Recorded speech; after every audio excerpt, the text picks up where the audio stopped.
We're live. We're live. People are coming in. Hello, everybody. Happy Saturday, November 21st, and welcome to the Octavia Tried to Tell Us parable for today's pandemic. I'm Tananarive Due. And I'm Monica A. Coleman. We're here in the year 2020, the year we're all ready to have over with. I know that's right. It's really been something. When we started this, Monica, it was already looking pretty bad, but things to see the second wave coming. We didn't see the political uprisings and the political uprisings, massive voter disenfranchisement. Wow. But Octavia Butler saw it. She would not be the least bit surprised. I'm trying, maybe some things. I think the politicization of mask wearing might have surprised her, but maybe not. Probably not. If she just didn't have the virus. If she didn't have the virus, she would have had all the other parts. Right. Well, saying, we do this for us. Yeah, One of those things, we're doing it for the people, which we are. But it's a life kind of sustenance for us as well. Yeah, and we have a really special guest. Should we get started? Yeah, let's get started. You all are here. We have a special guest in the wings, and we'd like to tell you about her and what we can expect from today's conversation. Great. Oh, check that out. So here we are. Octavia tried to tell us this is number 10. How about that? I know, right? So just to tell us about our time together, we're going to begin with introductions, then we'll have our conversation. And the conversation will include the Q&A because we got so many great questions ahead of time. So thank you to you all who submit the questions when you register. We use the social media hashtag #OctaviaTried. So many great conversations on Twitter. In fact, you'll find Tananarive tweeting during the session usually. Yeah, please do post some of the hashtag. And if I see it, especially if you tag me at Tananarive Due, I will retweet you. Yes, but we'll retweet a lot. I check them after, but Tananarive likes to do it, it's not that I'm not listening, but I am sort of always tweeting. It's a bad habit. So we love to see you over on Twitter. We also catch you on Instagram if you're there too. And I am happy to introduce my friend Tananarive. Tananarive Due is an award-winning author who teaches Black horror and Afrofuturism at UCLA. She is an executive producer on Shudder's groundbreaking documentary, Horror Noir, a history of Black horror. A leading voice in Black speculative fiction for more than 20 years, Due has won an American Book Award, an NAACP Image Award, and a British Fantasy Award. And her writing has been included in Best of the Year anthologies. Her books include Ghost Summer Stories, My Soul to Keep, and The Good House. She and her late mother, civil rights activist Patricia Stevens Due, co-authored Freedom in the Family, a mother-daughter memoir of the fight for civil rights. She is married to author Stephen Barnes, with whom she collaborates on screenplays. They live with their son, Jason, and I want to say 2 cats. It's right behind where I can't read. We got to get the 2 cats in. The 2 cats. I've read it enough times, I know what it says. So who is this wonderful woman? The Reverend Dr. Monica A. Coleman is professor of Africana Studies at the University of Delaware. She's also an ordained elder in the African Methodist Episcopal Church. She works at the intersection of faith, culture, and social justice. She is the author or editor of 6 books and several articles and book chapters that focus on the role of faith in addressing critical social and philosophical issues. Her book, Making a Way Out of No Way, A Womanist Theology, is required reading at colleges and universities around the country. Her memoir, Bipolar Faith, A Black Woman's Journey with Faith and Depression, received the Silver Illumination Award in 2017. And Dr. Coleman speaks widely on religious pluralism, religion and mental health, and sexual and domestic violence. Oh, and navigating change, of course. And I would love for you to introduce our guest, as she is your friend, and I will read all this stuff, but I just have to say first, when I first started publishing and I was exposed to the Horror Writers Association, I didn't know there was any such thing as a Horror Writers Association when I started writing. The only other Black face was Linda Addison. who was already there and already publishing, and is a sweetheart in the horror community, has won the most prestigious horror award, the Bram Stoker Award, 5 times. Actually, can you put the panel up? Because I know it's for her going right to it. poetry.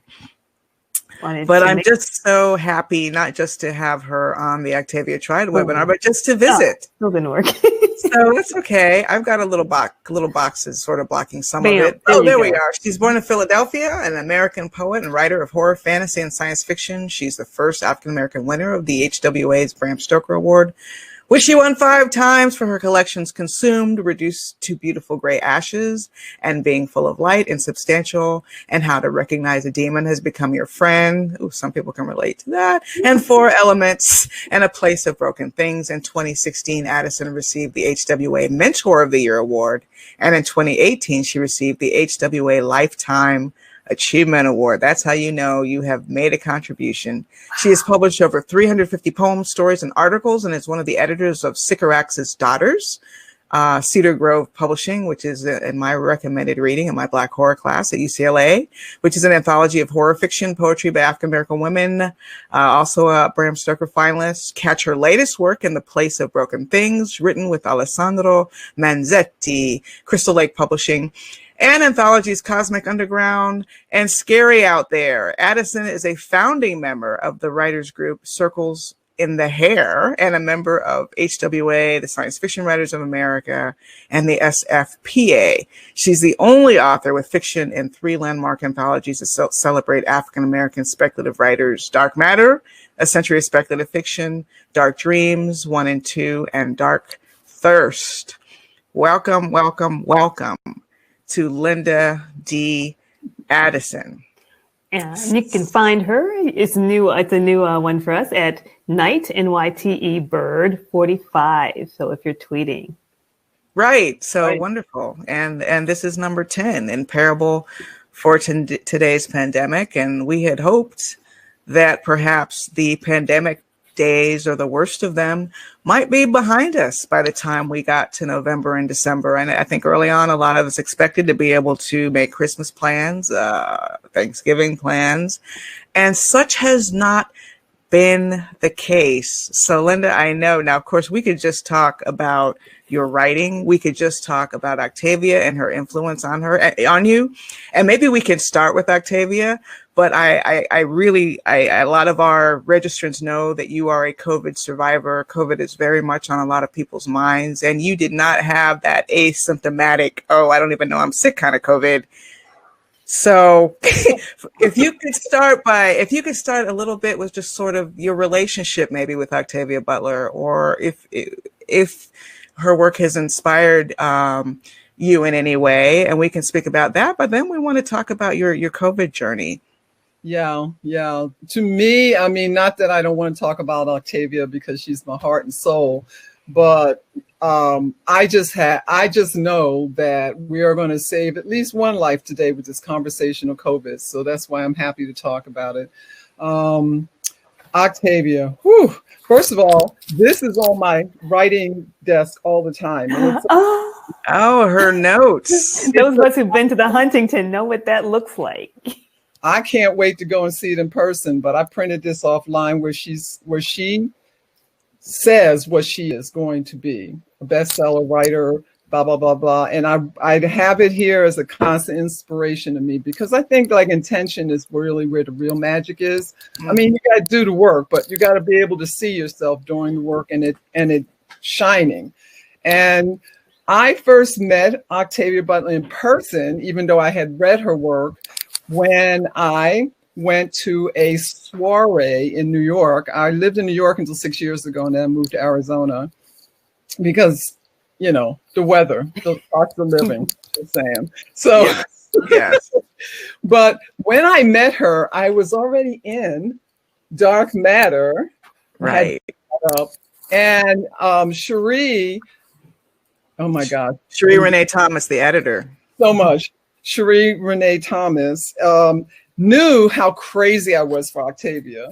So when she sent me the proof of the book, she sent me the book and the proof of my story. And she was like, do you see where your story is? Do you see? And I'm like, I didn't even look beyond that. She put my story after Octavia Butler. Oh. Stop it. That was like, this is an award that I carry all the time. So when I first met her in person, it was at this gathering of writers in Terry Bisson's home. And she was in the kitchen, and she is just so magnificent. I'm guessing both of you have met her in person. I met her several times. I have not. Okay, so she is like a physical presence. Her energy is for me, was very centered. And so she's in the kitchen. I'm in the kitchen. There's nobody else there. I was like, oh my gosh. I was like the chihuahua that's bouncing up and down. I was like, hi, I love you. You're my favorite. You're my inspiration. She was like, why, thank you very much. You know, that's how she talks. She was like, queen. She was like the original queen. And I was like, and I'm in dark matter with you. She's how lovely. And then I was like, and my story's right after your story. I mean, literally, it was so embarrassing. I don't care. I didn't care that I embarrassed myself. Why am I picturing her cooking in the kitchen? She was just in the kitchen as a guest. She wasn't cooking, was she? She was just a guest, but okay. I suspect because they already had everything cooked and out. But while she was in the kitchen, probably taking a minute. I mean, right. We took from her. Well, she was a shy person. So, you know, I know she fought to overcome that. But yeah. So another Octavia thing, kindred. Okay. I got And she didn't travel much, so if you have a signed book by her, you are in it to win it. And in mine, she wrote to Linda, the writer. The writer. Look at you. I'm saying, she made everything happen. I didn't have any awards until then. She did that. Now I got everything. The magic. The magic. So she's I don't know what to tell you. I mean, I will just end with my blubbering about her is that the thing that I love the most, and I didn't even know she was a Black writer when I first read her because the books I read came from England or somewhere and they didn't have pictures. No pictures. So when I read it, why I fell in love with it is her storytelling, her character development, the depth of the emotions and interaction was just like, okay, this is how I want to write. So when I found out she was Black too, I was like, what? That's incredible. So anyway. But as I think about it, I don't blame you. Even her book covers, like Dawn, which has a Black protagonist, had a white woman protagonist on the cover. I remember that. I was so confused. I have the earlier versions of the book, which I could only afford paperback. And then I later got a good job and I got hardcovers. Those paperbacks, you didn't know she was Black? Right. Well, that's a whole different conversation. The journey that we have made in from then to now in terms of representation of even ourselves and our own art. But we got words like Afrofuturism. Yes. That, right? So up until Dark Matter, no one even knew I was Black, even though I had been publishing. And I actually got into SFWA, the Science Fiction Writers of America, on my publications, you know, on the quality, the places I published. Well, when Dark Matter came out, one of the editors, I'm not going to mention who, because why, called me and he was like, I didn't know you were Black. I was like, dude, how would you? Right. Right. Like, why would you? You know, now people do, because I go to conventions and stuff, and after winning the Stoker, it became a thing. But anyway. Well, this is an awkward segue, so there's just no way around it. But I'm house it isn't, but go ahead. What I'm thinking right now is that you're kind of like our Lauren Olamina from Parable of the Sower, not because Lauren had experienced all of the things that were to come, because in Parable of the Sower, she was just sort of reading the times, reading how things were going, extrapolating out worst case scenarios. In your case, you have actually seen the scenarios and experienced those things. And in terms of COVID, because I know there are probably some people right now who are about to go see some family where they haven't been tested and their family hasn't been tested. Because, you know, I make the analogy to Night of the Living Dead. George Romero, apparently, I learned this recently, made those zombies slow shamblers on purpose, not just because it was the 60s and nobody had done zombies like these before in cinema, but he intentionally made them slow shamblers because he wanted to show that it was society that should have been able to stand up. They're not that hard. They're not that hard to kill. Okay. But we couldn't get our act together as a society. And that kind of fits a lot to me of Octavia's vision when she was writing books like Parable of the Sower, Parable of the Talents. Like, so much of what's happening would not surprise her. But before we get to the sort of societal impact of COVID, I want to take it down real personal. When you first heard about this pandemic, what kinds of precautions were you taking? How worried were you? Was it I'd just like to know how you first learned that you had it. Well, I mean, first of all, I have a BS in math. I was a physics major. I took it all serious. Like, there was no question that this was for real. And I had just come back, I think January or so, I went to a convention in San Francisco, and I saw my son. Nobody was talking about anything. Then March came, and then this started. The talk started in March, and I was like, got it. Went out, didn't buy a mask, made my own mask. You know, the folded handkerchief, jiggy, sanitized. I did everything that I could have done to be safe. And what people need to understand is you could do everything, and this thing is friggin' slippery. It is not a joke. It doesn't care. It just wants to survive. So at the time, what happened is that, and I was only going out the house every 2 weeks to get supplies, and I was just like, I'd sanitize everything when it came home. It was like a thing. What happened is that in June 8th, I started coughing, and I have allergies, and I'm in Tucson, Arizona. So I thought, it's allergy season. Okay, you know, I got to up my game on the allergies. That was a Monday. Then I coughed all night, and that I've never done. I woke up Tuesday, and I said, I had all the symptoms on the list. At that time. They've added things since then. I had the cough. I had a low fever. I had extreme fatigue. I had nausea. I had no appetite. The breathing. Oh, yeah. Let's talk about the breathing part. I remember. Yeah.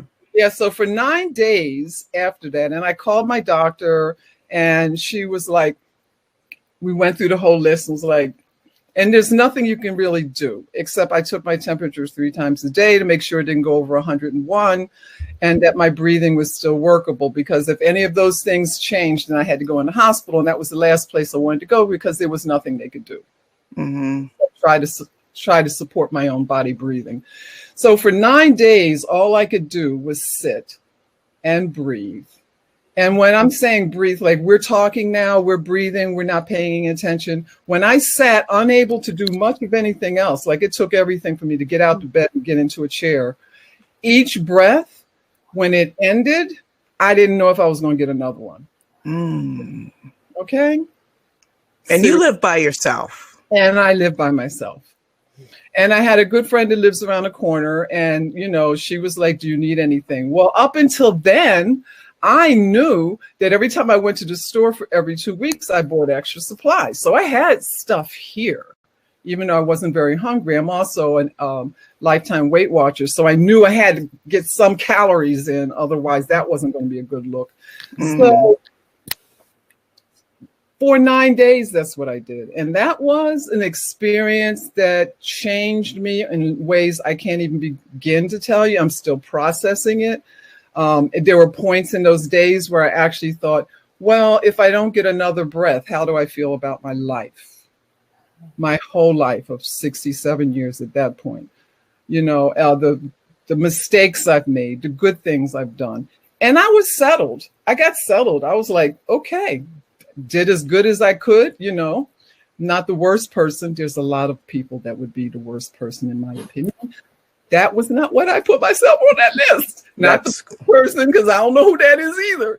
But it just, and when I talk about it now, it kind of shakes me. But then those 9 days, there was no fear. There was Okay, wait. How that? Because that's my biggest fear. Like the first sign of the sore throat, I'm already seeing the worst case scenarios, picturing myself in a hospital bed on a ventilator alone and dying. How did you manage when you literally don't have the energy to do anything but sit in a chair? How did you not have fear?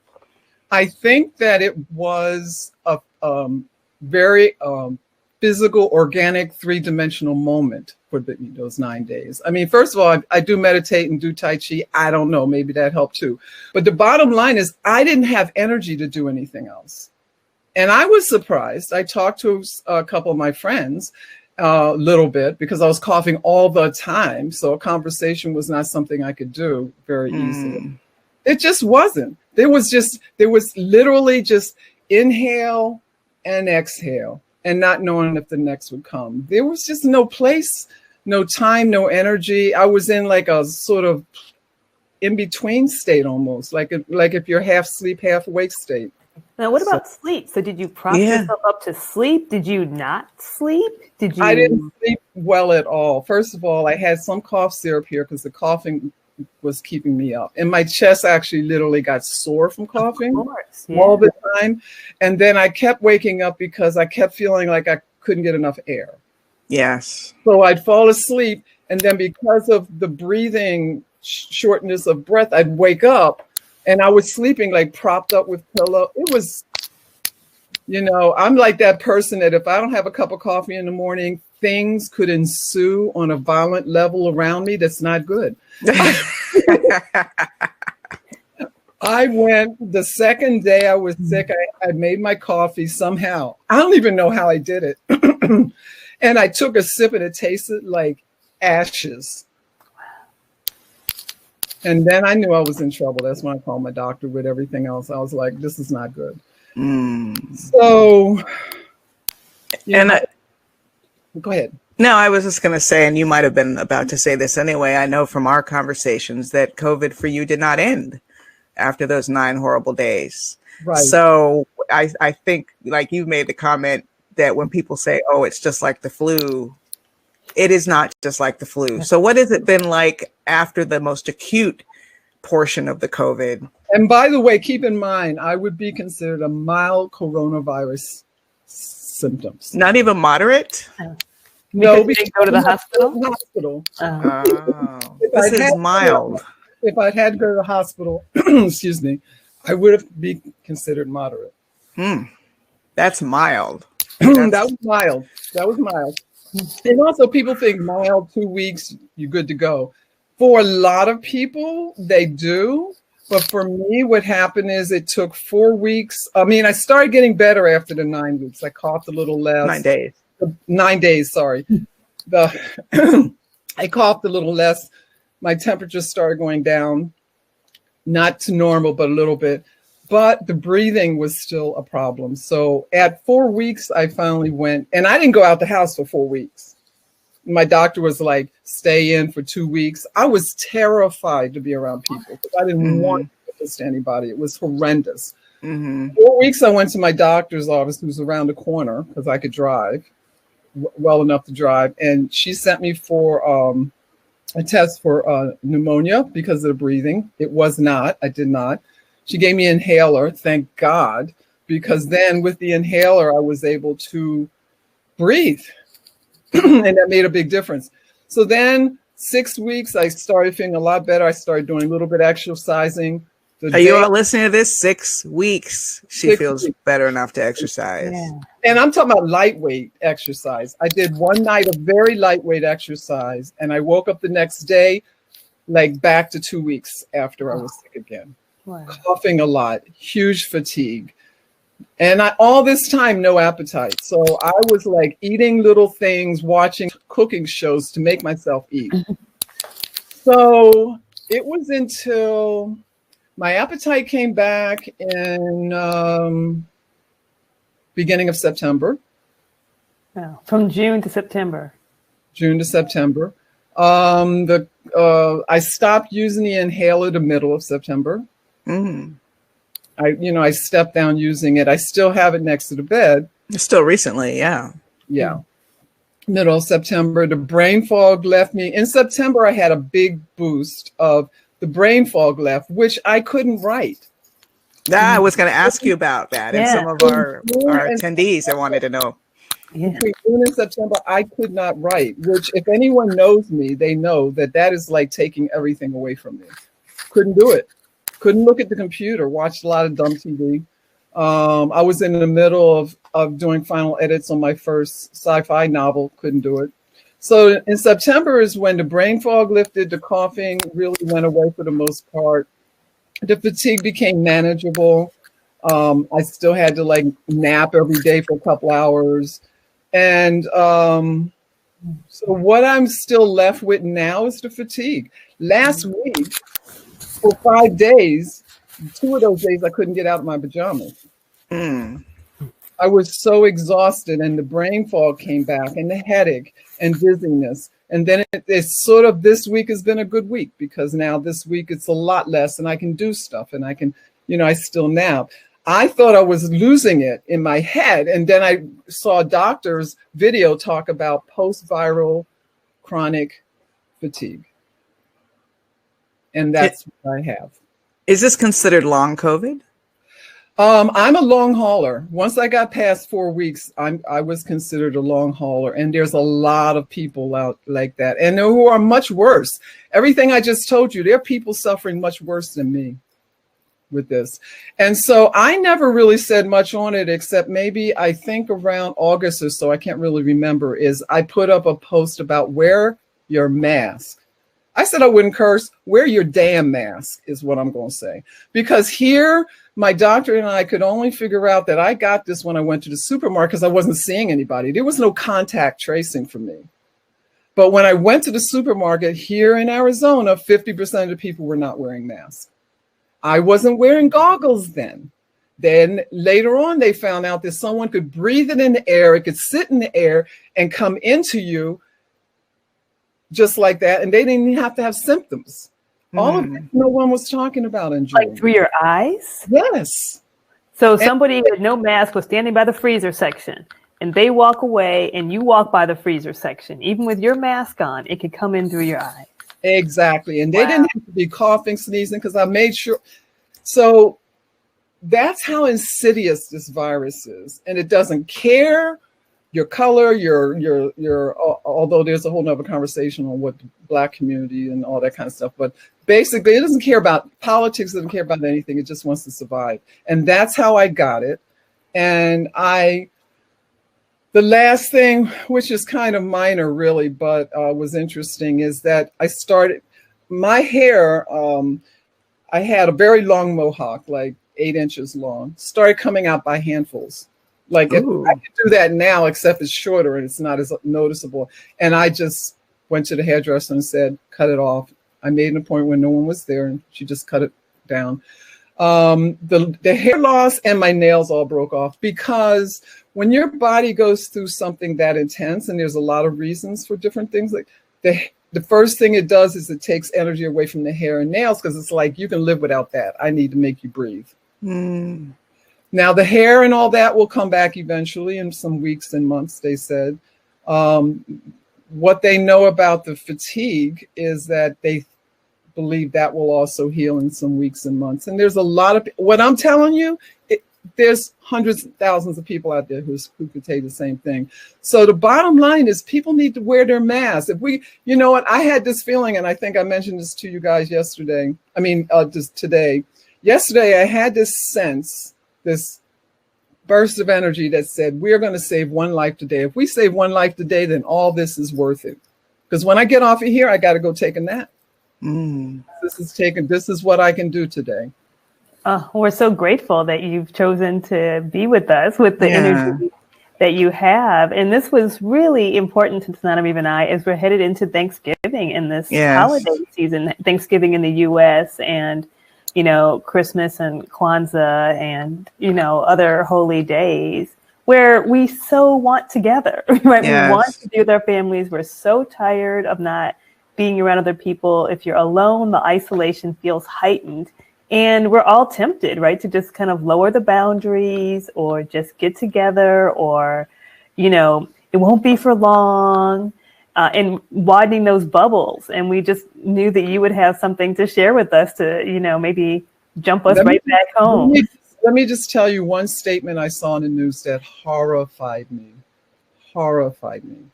And that was a statement from this sitting leadership.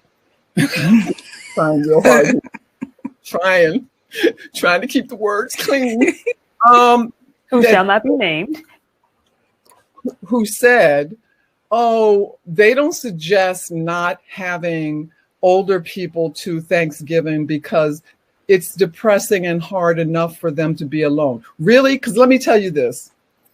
You let one of your older people come to your family gathering. You have a family gathering. They get this. Over 250,000 people have died in this country. I'm going to be real about this. You want to kill your grandmother or your grandfather, your favorite aunt, your favorite uncle, because you think they're depressed about staying home? Everybody in the family is going to be depressed if they get and die. I'm not trying to be hysterical about it. I think it's up to 260,000. Each one of those people, every single one of them had family and friends who are depressed. Okay. Yeah. This is real. Just wear your mask. If you're going to get together, do it in a way that's safe. How? Outside, in an area outside. Don't be inside. It's really and the warm climate people can say that. Us cold climate people just got to Zoom it. We just have to, let's Zoom it. I'll drop some food at your house. You come pick it up outside 20 minutes later. Yeah. And you can't even be like, well, I'm going to leave grandma home, but I'm there taking care of them, so I'm going. No, because then you get no symptoms, go back and give it to them. I'm saying to people, save a life today. And this goes back to that George Romero analogy I was making earlier about the shambling zombies. Let's have a really sobering moment. What if COVID were even more virulent than it is? In Stephen King's The Stand, someone would walk into a restaurant and infect everyone in the room within moments. In the movie Contagion, also much more contagious than COVID. COVID is a slow-moving, shambling zombie that for the most part, and your story is an exception, but for the most part, you just have to take precautions, and it is insidious in the sense that it can be a very small mistake, or you can be masked and still get COVID. I read too many of these stories on the internet. A woman whose mother, who was herself a doctor, who got it sitting in a waiting room, right, in a hospital, even though got someone who got it on a plane. In New Zealand, where they had very few cases, they did contact tracing that led them to an elevator button and a trash can lid. So it's not just the breathing, it's the touching of objects. So yeah, I'm still wiping down my takeout. I have to admit, since the beginning, we did very little takeout in the beginning. I think a lot of us just cook. And after a while, we got sick of that. So we started doing the delivery, wiping that down. I still wipe down my groceries. I too am going to move back to the only twice a week to the grocery store. And although now that you're talking about goggles, I think I need to I know, but do we need goggles? I'm gonna tell you something. I meant to bring them in the room to show them to you. $5 on Amazon, and they don't look bad. I'm wearing these because I got cataract, but I might have got my cataracts fixed, but I still need cheaters for the computer. Right. These goggles, $5, Amazon.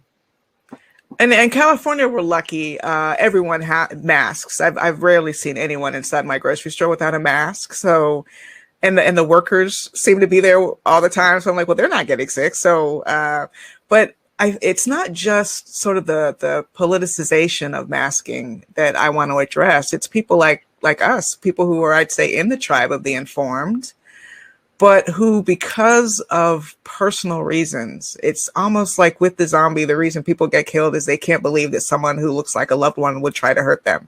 And it's not that people who are infected are trying to hurt you, but the fact that you can be asymptomatic and be a carrier means that if people are not in your household bubble, and I've been guilty of not masking, yet the only guest we've ever had is a family member who's been here 3 or 4 times, never masked. And the last time she was in our house, she woke up that morning and I saw her like a deer in the headlights. She had her mask on. She was ready to jet out of the house. I'm like, what's wrong? She said one of her friends had just been diagnosed. Now, luckily she was negative, but it was such a scare. And I asked myself, what, I know that she has a limited social circle, but she has a bigger bubble than we do.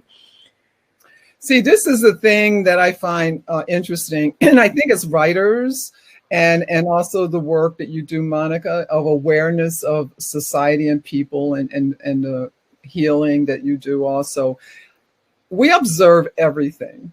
And what I've observed, I live alone. No one's been in my house. I had 2 writer friends, Weston Oakes. I know I'm saying his name wrong. I always do.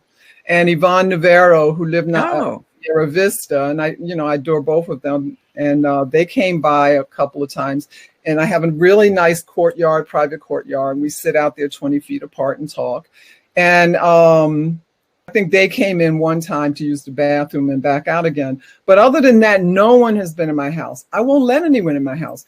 What I find interesting is that I think people think, oh, this is a loved one. I won't give it or get it from them. The virus doesn't care. It doesn't care. Okay. So just because you love someone or they seem to have no symptoms. I mean, we have 11 million people who have been diagnosed with it in this country.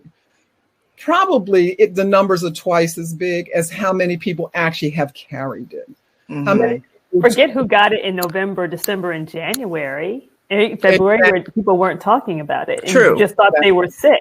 Right. And so the mask thing is what? What is the point of mask? Mask, I put my mask on so that I don't get it from you. I put my mask on so that I don't give it to you. This is a two-way street. And it's so interesting to me to see people struggle with that.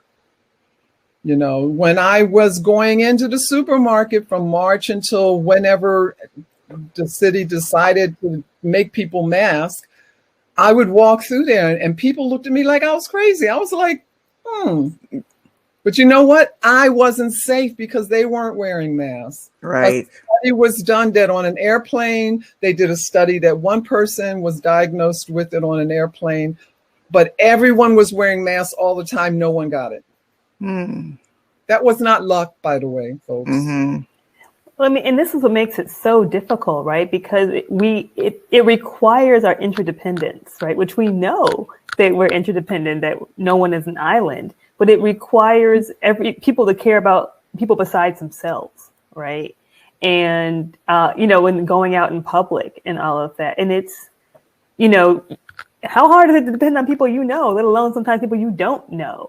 I don't even know how to begin this, but you know what? I do have compassion when I see people struggling with this. I understand psychologically for a human being, just like the Day of the Dead Dawn thing showed.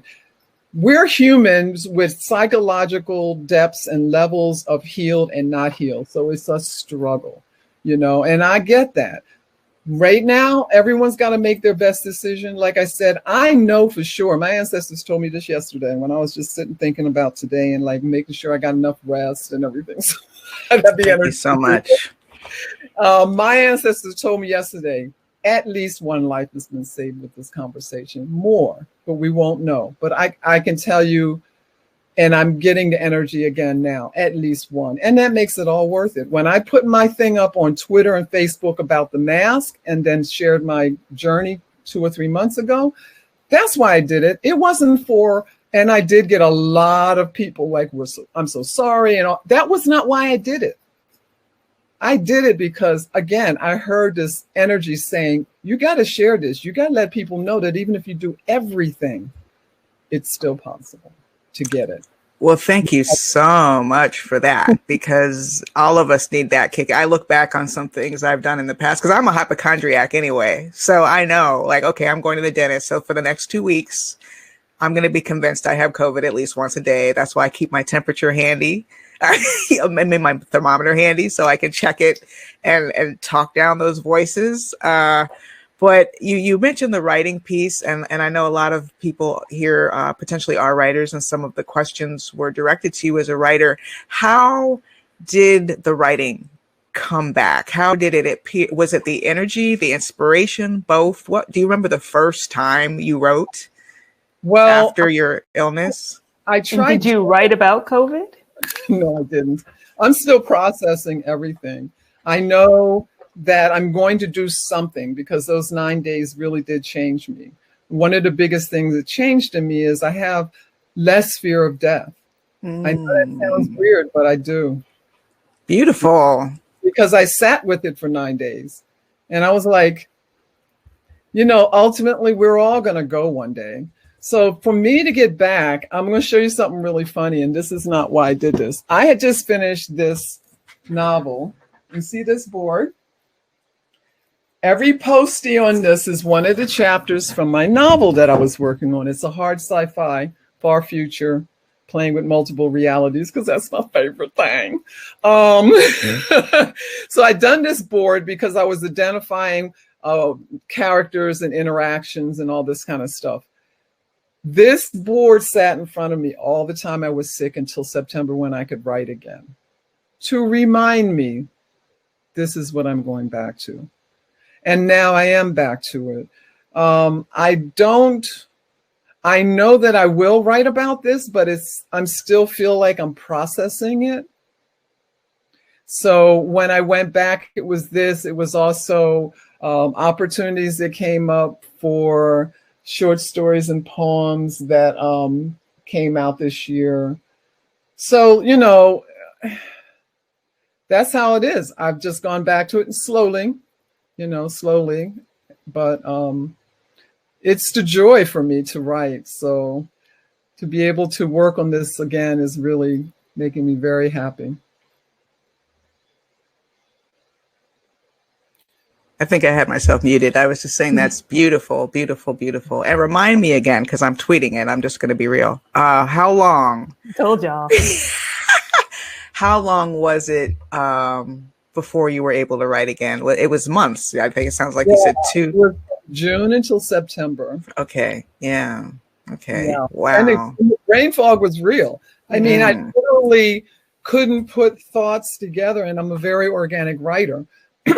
There was no organic stuff happening there. It was just like, so I watched, TV and a lot of cable stuff and things. But when I was able to look and have a connection of the story that I wanted to tell, it was like, whew, it was like, that was like the best moment.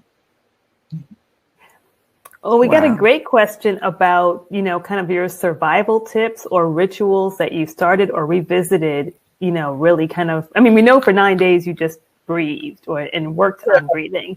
But after that, have you put any rituals in place, or, what have you kind of done just to be even a little bit okay? Well, like I said, I've always done daily meditation and Tai Chi. And then there was a conversation that came up with Stephen Barnes talking to a group about breathing through stress. That was a big part of what I used to bring myself back, was after the 9 days. Well, it really was more like after I got the inhaler on the 4th week, but I tried, I couldn't. What I used to do, which I can do again now, is I would do deep breathing, holding each breath for a count of 30 breaths. The first month, I couldn't hold it for 1 count, but I would hold it for 1 count then. And so that was what I did. When I was able to stand up, I would do the Tai Chi as much as I could to move. When I got a little bit stronger, I'd walk the house. It was just a matter. It almost felt like, wow, I've never really thought of this before. It was almost like I was coming back to my body. Like in the 9 days, I felt like I wasn't in this body that was just like struggling and doing what it could do. I also have a great appreciation. Anyone that's read my life poems that I put out on Twitter and Facebook, which are short poems that come out of meditation. I have a huge appreciation for this flesh that we're all in, and how fragile it is, and how temporary it is. But what's in it is infinite and bright and invincible. And so what I did a lot until I was able to really write again was just be in it, be open to it. And I knew there were a lot of people out there sending me energy and love and being open. I don't even know how to explain it, but it was like an energetic opening myself to the caring and appreciation. I still have it. Like I said last week, I couldn't do anything with the fatigue. And I just, whenever I could think of it, I would just thank my body, because I knew it was doing what it could do. So I think gratitude is really important. Even when we think we have nothing to be grateful for, if you're alive, you're grateful to be breathing. So that's a place to start. If you don't think you have anything to be grateful for. Totally.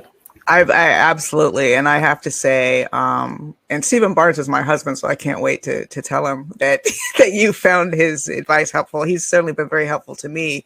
But just your little talk when we had that salon and you talked about that breathing, and to see the joy and gratitude after you've been through such a horrible experience is really inspirational to me personally. And I just wanted, and I know it is for everyone else as well.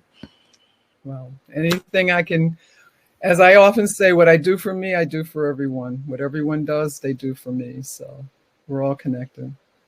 Man, and I think you are going to save some lives today, because I think even a lot of us who do take precautions, we're going to add the goggles. We're adding those goggles. Not really doing everything we could, falling into denial when it's convenient. You know, I think a lot of us can kind of make fun of people who get diagnosed, you know, who deserve it, like people who are like anti-maskers and who throw super spreader events and attend super spreader events and won't mask. But at the same time, we have our little moments of denial too. When you go to the Starbucks and someone hands you a cup without a glove, and you take that cup and you ain't wearing no glove, and you don't wipe it down. It's like we have our little moments of denial about how, even though it is a shambling zombie, it's not as infectious as it could be.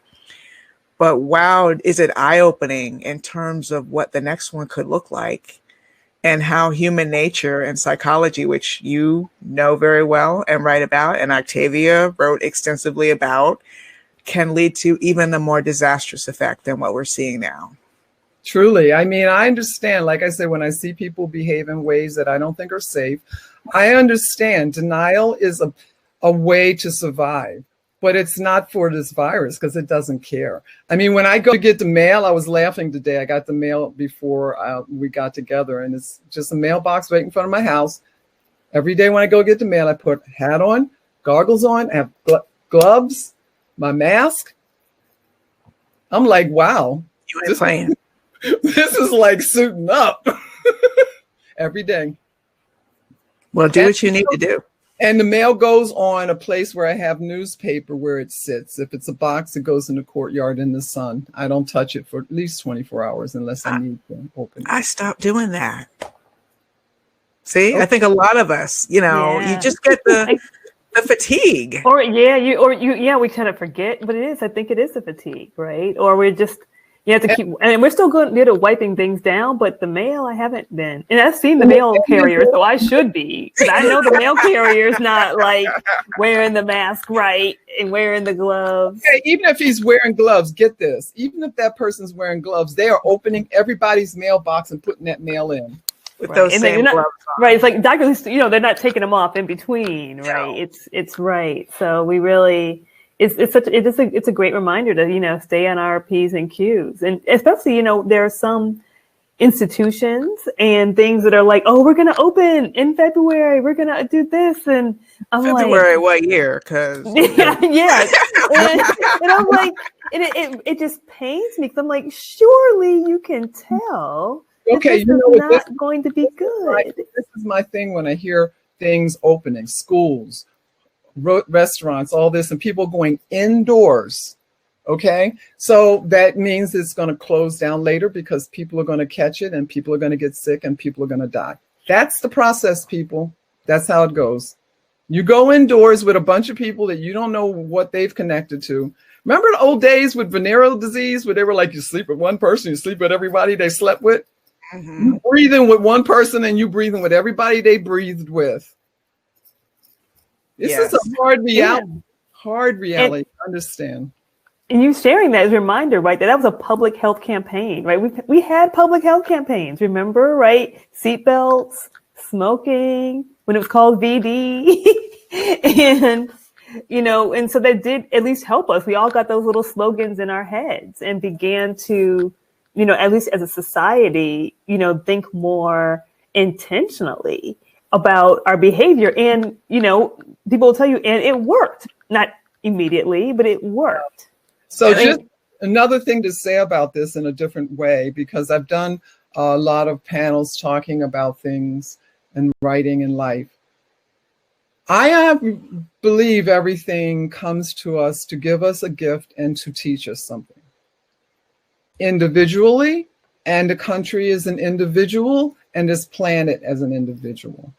The biggest thing I hope that some places people will get from this is how the differences are meaningless. That we really are one human race. We're not multiple races. This thing has shown us and brought us the gift of realizing it will be quick to jump to another person and kill them or anybody else it wants to. It doesn't care. That we're and how quickly it's spread through airlines and the travel, because we are a smaller and smaller world that we live in. So, I mean, I'm really hoping in some way that this is something that humans will take from this.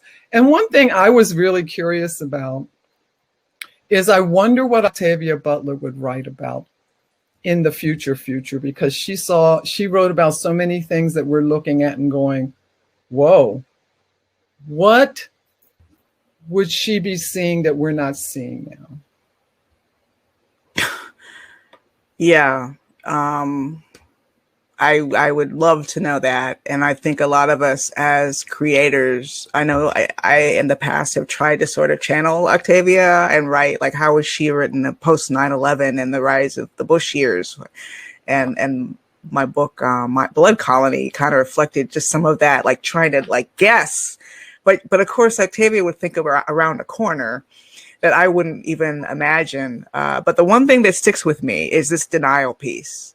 And I am thinking about, and in my last conversation with her that we recorded in 2000, she was very, very concerned about climate change.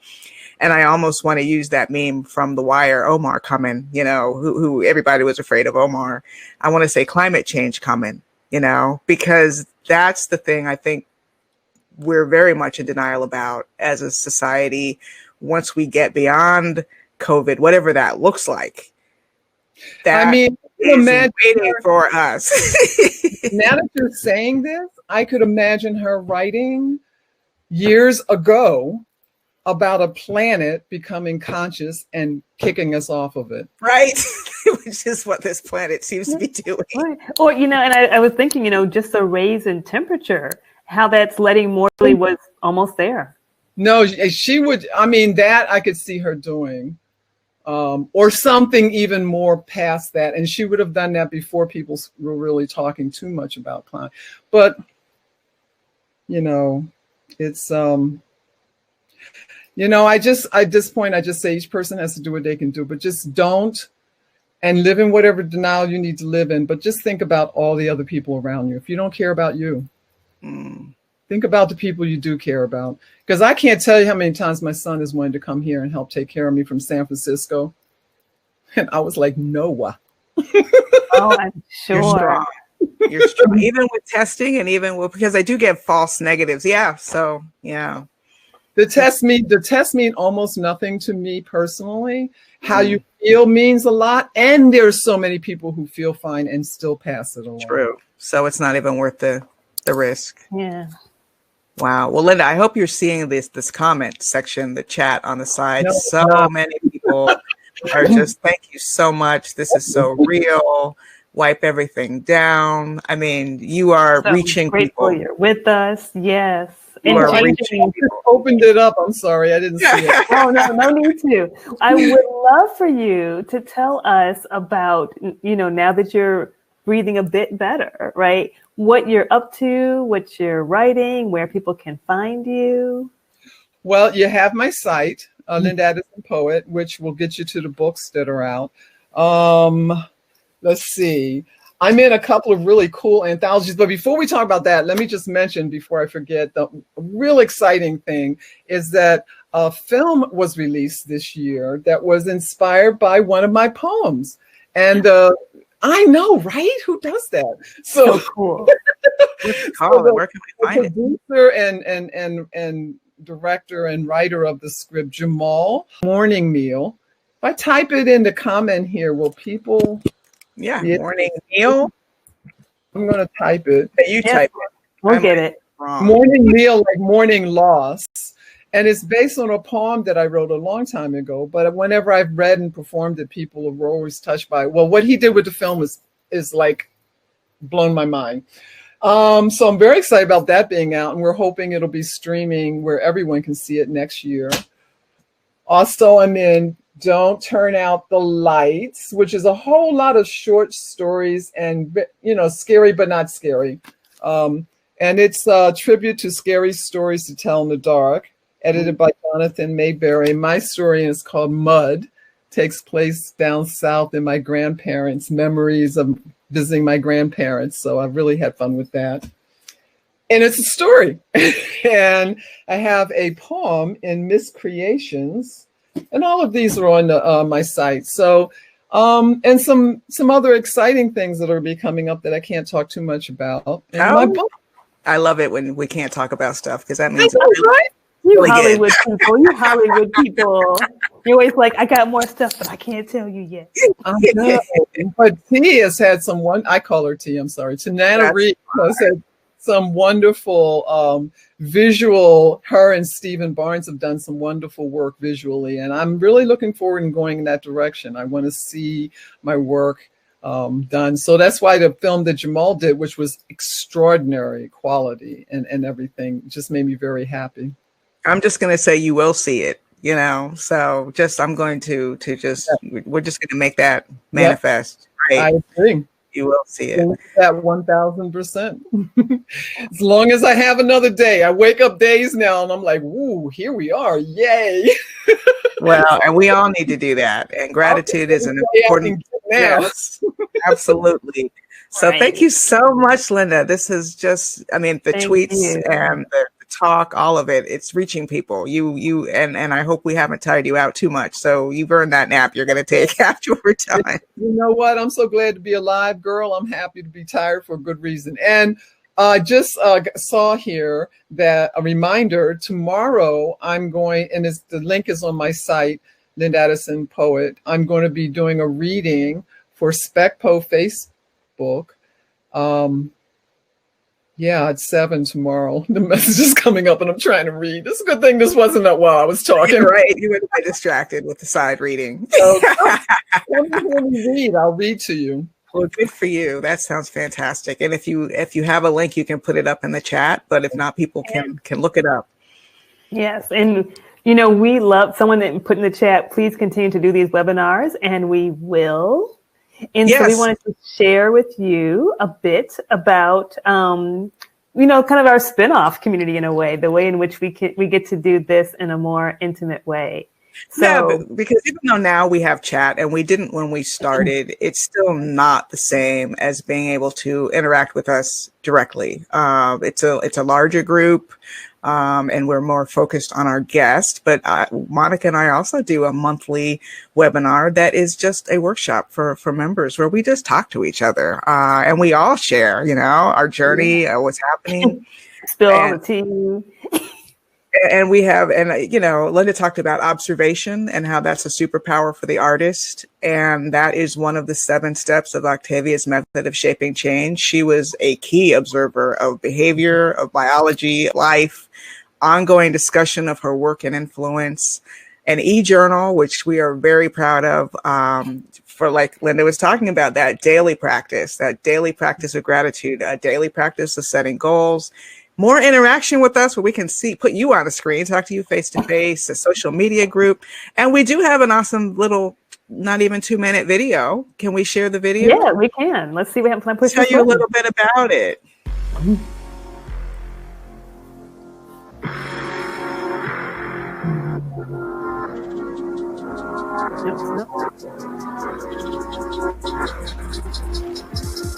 I love the life lessons in Octavia Butler's parable of the Sower. I love the life lessons in Octavia Butler's parable of the Sower. It's a book that really seems to make you stronger as you read it. Monica Coleman and I have known each other for years, and we both love Octavia Butler.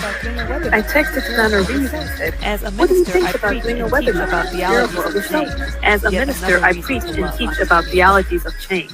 Yet another reason to love Octavia Butler, and I've been teaching. I was lucky enough to know Octavia Butler, and I've been teaching her work for years. I met Octavia Butler at a Black Fantastic Arts Conference in 1997. She was this brilliant, somewhat shy woman who had such powerful impact. We thought we would just do one webinar, but the response was just so overwhelming. Looking for community. So many people were obviously looking for community. Inspired by Octavia and Earthsea, we're creating a monthly workshop. We all get by now that no one is coming to save us, so we called it Saving Ourselves, Shaping Change Workshop. Looking for some concrete tactics for living during this pandemic? You want conversation with a community of like-minded people? That's what we're shooting for. Can we call ourselves Acorn? It's really an expansion of our other webinars, but here you get more interaction with us, more fellowship, more sharing. Please join us. Please join us. Sorry. So there was a little bit of an echo. We don't know why, but we hope the message came through. I made that video on that was my pandemic hobby for a while, was making animations. So I was with an animation program. But in any case, that's what it was. We started with a text message, and we have a group that is pretty close knit, and we have a social media page and a platform where you can watch the replays for the videos, and it's a small monthly fee that we ask for in exchange for a community where we can continue to do more of this in a more intimate way. So you just run over to octaviawebinar.com, and that's where you can sign up. Great. So anyway, I want to really thank again our special guest, wonderful writer and beautiful human, Linda D. Addison. Thank you for coming and sharing your warmth and your spirit and your optimism, even as you've given us these very sober warnings about the reality of COVID and long COVID, which a lot of people don't even want to think about. Yeah, we really needed this. And so thank you so much for giving us your energy burst of the day. It is a gift to us and to so many others. Well, it's a gift to me to be here and be able to give it. And you guys are doing incredible work. Keep it up, keep it up, keep it up, because you're keeping people up, energy out of the holes in the ground. Right. And it's up to us. We all have to be like an army of Lauren Olamina's from Parable of the Sower, warning people, even when they don't want to hear it, even when they're in denial. Sometimes it's by example. Sometimes you have to say something to somebody. The mask goes over the nose. Over the nose. Over. Please. I have seen that too much. I saw the oldest little lady in the drugstore, and her mask was here, and I was like, "Why are you killing yourself? Why are you doing that?" And I keep backing up from people. I'm like, I didn't say it to her, but I was like asking the angels, "Please, somebody wake her up." Yeah, absolutely. So everyone, we will take your warnings to heart. I will go back to wiping down my packages. I have moved away from that. And we will see you all next time. Next time. And it's been a pleasure and a blessing to be here. Thank you guys so much for inviting me. Thank you. Thank you. Bye, everybody. Bye.